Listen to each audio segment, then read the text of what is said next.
'Cause you're beautiful, like no other. flawless, absolutely flawless. 'Cause you're beautiful, baby, flawless. Manchester, famous for its shops, clubs, pubs, restaurants, museums, friendly atmosphere and music. But it is also famous for something else, its gay village. Yeah, what's Gayvolution? Manchester Gay Village is one of Europe's largest gay communities, with around 40 pubs and clubs which cater for the gay community and has made the Gay Village an international gay tourist hotspot. The Gay Village formed in the 60s after the collapse of the cotton industry. The village was mainly lesbian orientated, but as time passed, the confidence of gay people in the UK rising, the focus became more on gay men. At the start of the 90s, Manto opened. This was seen as the turning point of the gay village because it had large windows allowing the public to see in what was happening inside. Rather than it being concealed away, for a brief time Manto's was named 46 Canal Street, but then it changed its name back to Manto's in 2003. Dan Smith is one of the managers at Manto's, which is famously known as one of the first openly gay bars that put the village back on the map. It's like 1991 it opened.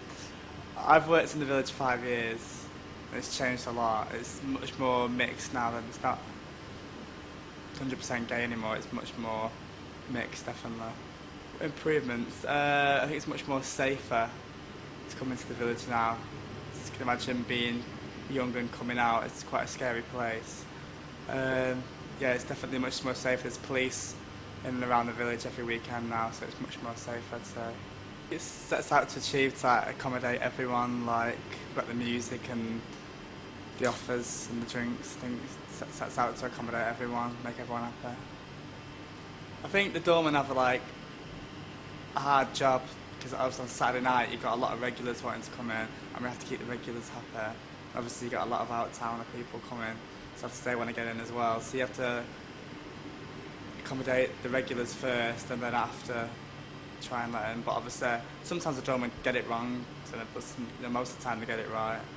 I don't think you have to come to the gay village to be accepted anymore. I think you can go anywhere you want to be accepted, and that's what it's helped people do. Well, it's stuff like Queer as Folk that made it. A lot of people come to the village, sort of thing. So obviously since then it was more, like loads of people came.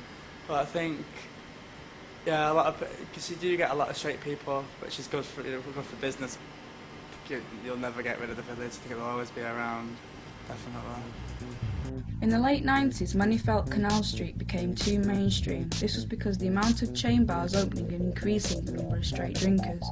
The gay community still welcomed all the people, but when a new Slug and Lettuces bar tried to open, the gay community boycotted it, which led to its closure and reopened as Queer.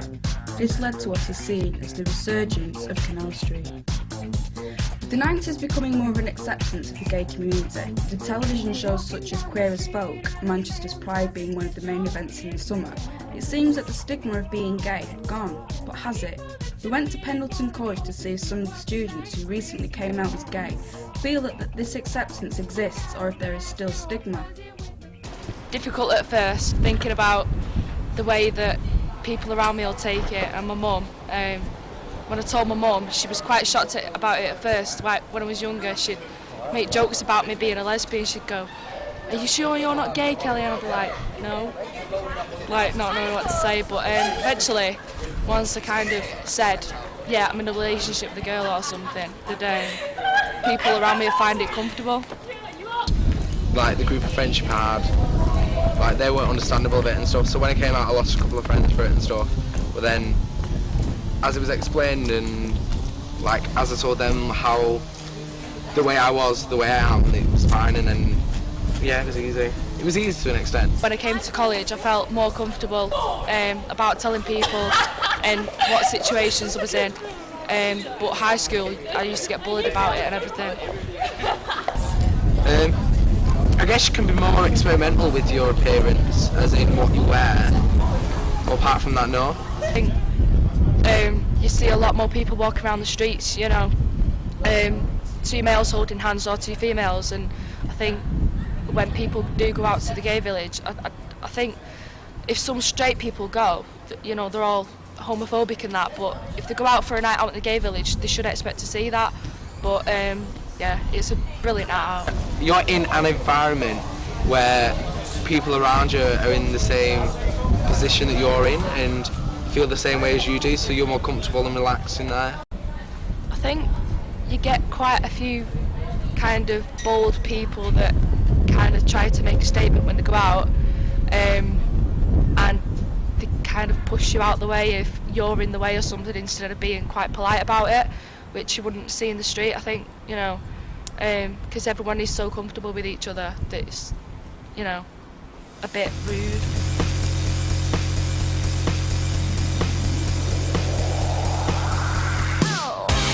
But is this acceptance real, or is the acceptance of the public being made up? To find out, we asked the general public of Manchester what they thought of the gay village. I mean, it's good because it like mixes like different people together and it makes like gays more accepted. I reckon that you know, it's good that gay people can express, you know, how they feel. They can go out and have a good time without worrying about people, you know, like going around gay bashing. As a woman going out in the gay clubs and whatever, you feel safe. There's no pressure to be pulled, you know, and all that sort of thing. I think it's quite a good night out. Even if you're not necessarily homosexual, it's still quite fun. In my opinion, I feel that we should just live and let live. And if gay people want to live together and have any kind of love, is good. The gay community seems to be largely accepted by the general public, but with the gay village becoming more mainstream, we wanted to know what the gay community think about the gay village. I think the people are a bit too camp and it's not my thing. It's fabulous. I love it. It's great. A little chilly, but good. I think it's fantastic that Manchester's got a space where lesbian and gay people can feel comfortable. One of the difficulties is that the gay village in Manchester isn't very diverse. I absolutely love the village. I think it's absolutely brilliant. Have a great time, never any trouble, always having a really good time. Well, it's kind of unique. You get the opportunity to kind of come to a safe, comfortable environment where, you know, straight people and gay people can kind of mix in an environment where you kind of come down and you know you're going to be surrounded by gay people, but it's kind of, this is our area. Straights is just taking over the place. Like, this is the gay village. This is the gay village. And like, we can't, like myself, like, it upsets me because like, you want to go out and meet someone here, I can't. Is the popularity of the village ever growing? What is to come for the gay village? There are plans for apartments to be built, but some of the community are worried that this will bring an end to the community's friendly feel. Well, whatever's to come to the gay village seems to be a popular place to be and will probably be here for a long time. But what we really learned from this documentary is no matter how hard you try as students, it can be overshadowed by a more professional film crew. Excuse me, I'm so sorry to interrupt your filming, but have you got a bear licence to be here this evening? Hello, what's your name? He's quite clearly not a bear. The bear bash. Oh. Bear bash. It's the Great British Bear Bash. It's fabulous. What are you doing there? Well, it's I don't know what word you're talking about. It's just some, it's another language, isn't it? I don't speak working class, you see. So what are you doing? We're intrigued. We're just intrigued because we're doing our big registration. Actually, we were doing a very serious criticism of the bear bash. That's what we were doing. We feel that the bear bash... We are oppressing you. Racially, sexually, and in a hairstyle way. No, seriously, what are you doing? We want to know. I'm very excited that you're here. I'm doing a documentary about the gay village. They're doing a documentary about the gay village. Like, yes, I know, a documentary. We wouldn't know what that means, do we? You know? We've never done documentaries, have we? No, it's just porn and disgusting stuff, isn't it? You're absolutely... I hope you have a lovely time. Down and come and see the bears. They're all huge and hairy. You'd love them. Well, they might not spot you. They might kill you. It's not your thing. It's not my thing, I'm afraid. Look at you, trying to be butch. Well done. You did very well. Let's be trying.